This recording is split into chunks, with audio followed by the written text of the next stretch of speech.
GTA Real Estate Forecast 2026. What if I told you that 2026 might be the first calm strategic year in the GTA housing market in nearly a decade? You've heard the headlines: prices sliding, inventory creeping up, and buyers waiting. Well, here's what the latest data from the Toronto Real Estate Board, TREB, and Canadian Real Estate Association, CREA, and other leading analysts are signaling for the Greater Toronto area.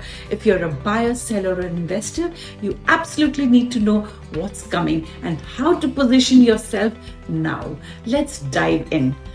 Hi, I'm Tadvika Sehgal, your go-to real estate advisor here in the GTA, helping buyers, sellers, and investors cut through the noise and make smart moves with confidence.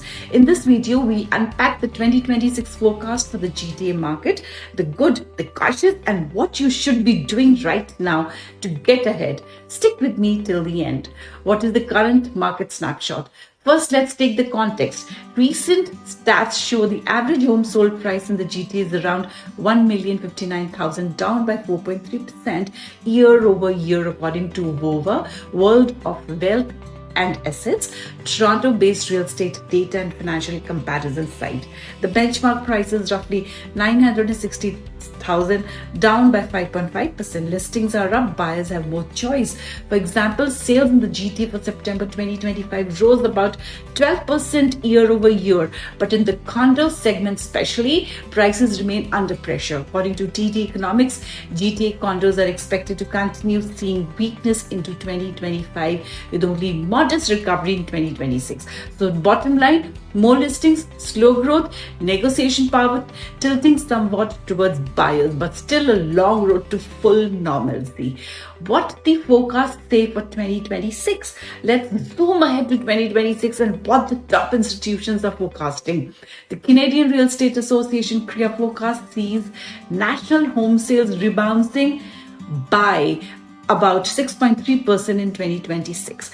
The condo market outlook from TD Economics suggests 2026 could bring some improvement for GTA condos thanks to supportive interest rate background and less supply pressure, but they caution a heroic rebound is unlikely. Putting this together for the GTA, expect overall price growth in 2026 to be modest, maybe 0.0 to 3% in many areas, with certain segments condos still pressured. Sales volumes should begin to pick up as buyer confidence returns. Inventory will likely remain elevated compared to peak boom years, giving buyers more leverage. Submarkets will diverge. Stronger performing suburbs like Halton, Peel, York may outperform downtown condo heavy zones. What will be the impact by segment and submarket? The GTA, the story changes by product type and locale. Freehold houses and townhouses in suburbs where inventory remains tight and affordability is still in reach, you likely see stable to modest growth. Sellers, they still hold decent leverage, though they'll need to act smart. Condos, city and growth corridors in downtown Toronto and high-rise suburbs, the picture is tougher. Prices for condos have already dropped by 7.4% year over year in quarter 3 of 2025. But 2026 expectation is recovery, but slowly and only in pockets.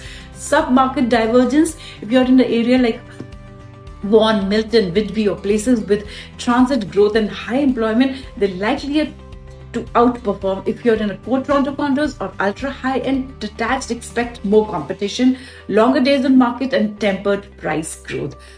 What are the takeaways for buyer, seller, and investor? Okay, now let's get to what you should do. For buyers, pre-approval is still key. With more listings, you have more choice and better negotiation power coming into 2026. But don't bank on big price drops. Instead, aim for value, condition, and smart submarket. For the sellers, if you're in a strong supply-constrained suburb, you still have leverage, but you'll need to move quickly, have marketing ready, and price realistically. If you're in a saturated segment, condos, Toronto core, you'll need to differentiate your property and be open to incentives. Talking for investors, focus on long-term hold, cash flow and fundamentals, transit, job growth, infrastructure. Be cautious about pre-construction bets in condo towers unless you have rock-solid exit strategies. The recovery is modest, not explosive. Carry costs remain high, so budget for worst case, not best case. Risks and upside factors. Before we wrap, a quick look at what could shift the forecast. What are the upside factors? Interest rate cuts or stabilization, improving employment and immigration numbers in Ontario, infrastructure and transit announcements boosting value in key corridors. The risks involved are stronger than expected global downturn or trade shock hitting Canada's economy, another rate spike or inflation surprise, unexpected new supply, especially condos, flooding segments and pushing down pricing further. The bottom line, we are in a steadying market, not a boom or crash. Knowing that means you can plan accordingly. So there you have it, your 2026 GTA real estate forecast in a nutshell.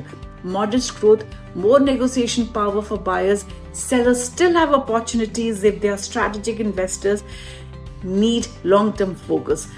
Coming up next, I'm releasing a deep dive video titled How to Protect Yourself from Real Estate Scams in GTA. Trust me, you'll want to watch that before you make your next move. If you found this video helpful, hit the like button, subscribe to the channel and click the bell so you don't miss that upcoming scam protection video. Drop a comment below what submarket in the GTA are you watching for 2026. I would love to hear from you and your thoughts. Thanks for watching. I'll see you in the next video.